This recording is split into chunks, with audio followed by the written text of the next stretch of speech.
Okay, here goes. Star Wars Squadrons. Hey guys, we are super excited about the new upcoming Star Wars game, as we all should be. The rumors about its Star Wars project, codenamed Maverick, were indeed true. The game would be a first-person, team-based one with single and multiplayer modes. Squadrons would be released on PS4, Xbox, Origin, Epic Games Store with cross-play support. That's awesome, right? Yeah, I know. Plus, EA promised no microtransactions. That's right, folks, no microtransactions.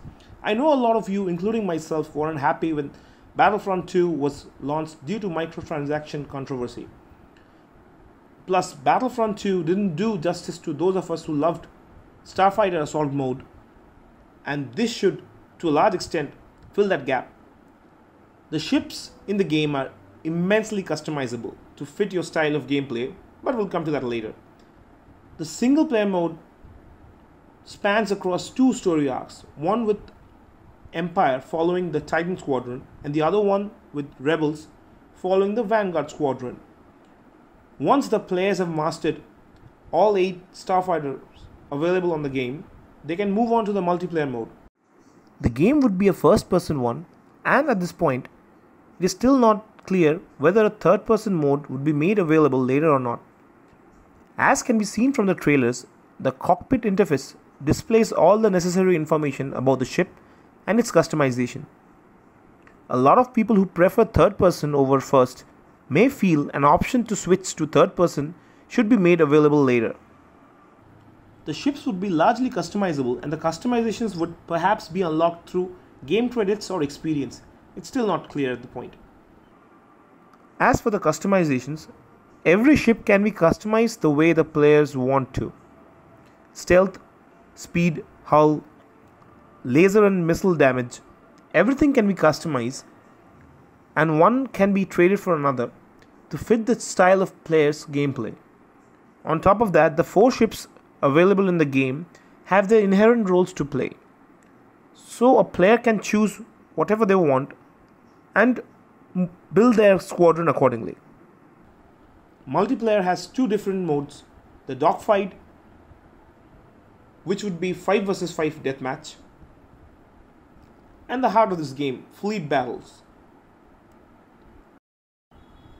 Now coming to the comparison with Battlefront 2 and the fact that some people feel that this game is a rip-off. Squadrons and Battlefront Starfighter are miles apart. The customizations are very different, and so are the game modes. Also, the game is pretty cheap if you ask me, $20 and somewhere around 2,500 rupees in the Indian market.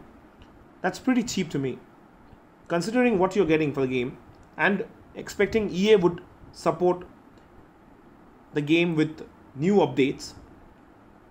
The game is pretty cheap. The pre-orders are already live except for the PlayStation. And at the same time, if you look at the maps look very, very different from Battlefront 2. Battlefront 2, Starfighter had very less maps, very few, and most of the maps spawned across the eras.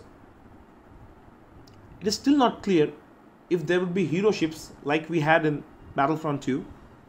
Also, Battlefront 2 spawned maps across all the eras, like I told you, while Squadrons at present will focus on the post-original trilogy era.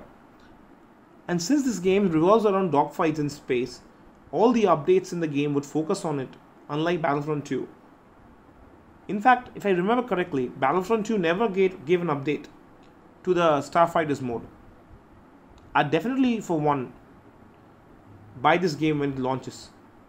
And I really can't wait for the launch. May the force be with you guys.